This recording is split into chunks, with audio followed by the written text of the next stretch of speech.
Star Citizen developers fed up being expected to work during devastating Texas snowstorm.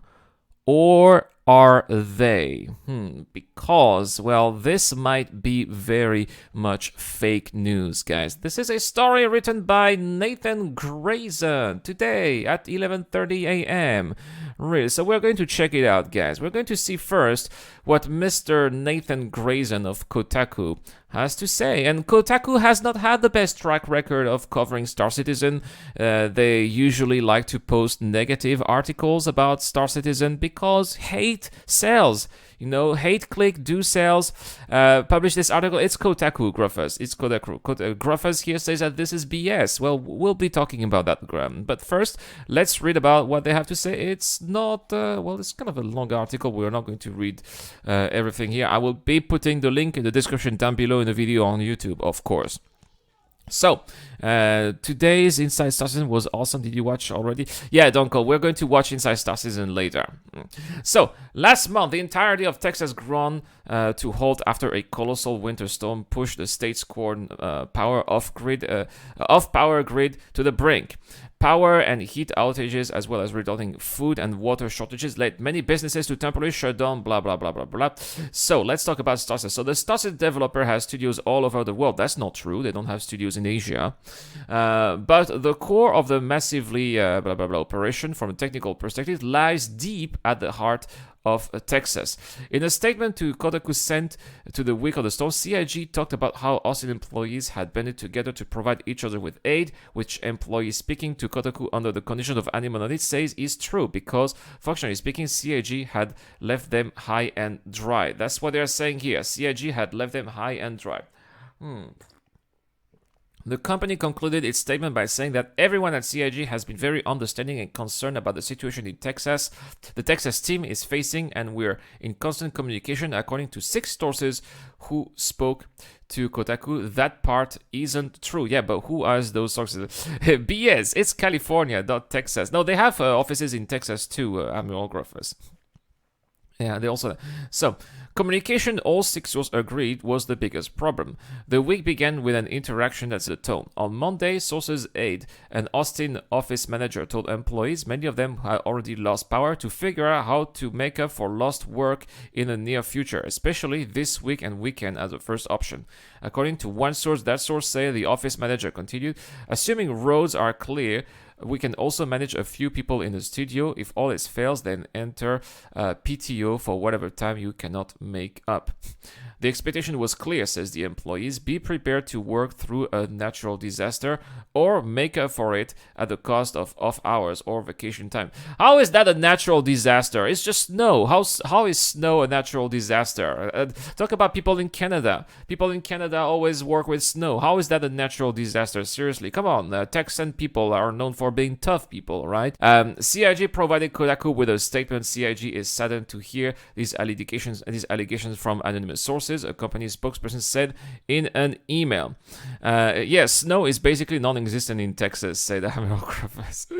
Our staff safety, our well-being are a priority for us at all times. The Austin offices have remained closed to general staff since the beginning of the pandemic, which, with teams working from home. In the immediate aftermath of the Texas storm, studio leadership reached out to all 100 plus Austin employees through their managers and individually to offer support and continue to do so with actionable assistance for all of those who were affected. This is from the statement here that they are stating here. The disaster was power outage, said Ted Venable. Yeah, well, power outage does happen. It's true that it's annoying when it's cold, right? Obviously, but nevertheless, it could be worse, right? It could be worse.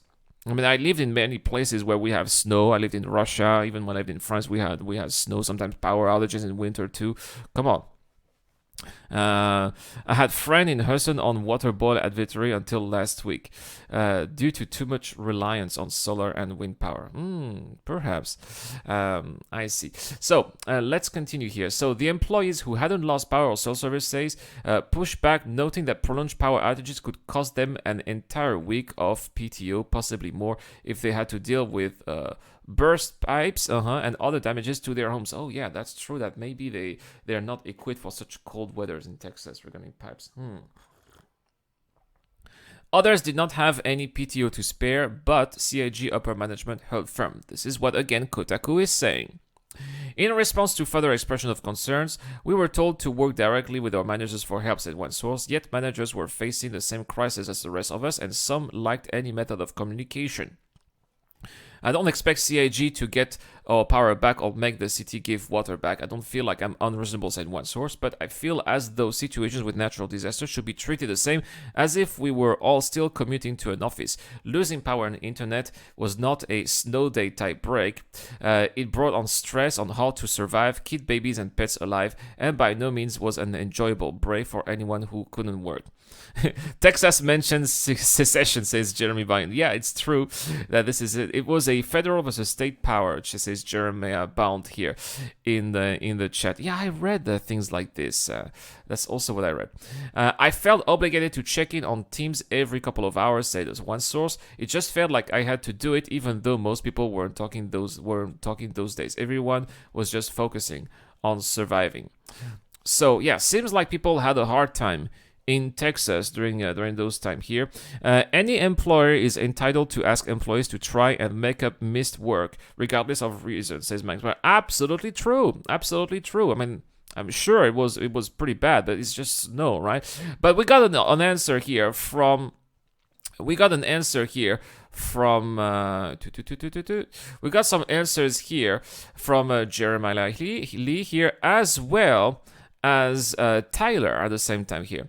So here we have been constantly reminded to check in on our employees' physical and emotional safety during the Texas snow, says Jeremiah. We take our employees' safety very seriously. Clickbaiting on the tragedy that has caused people to lose lives and devastate families is disgusting.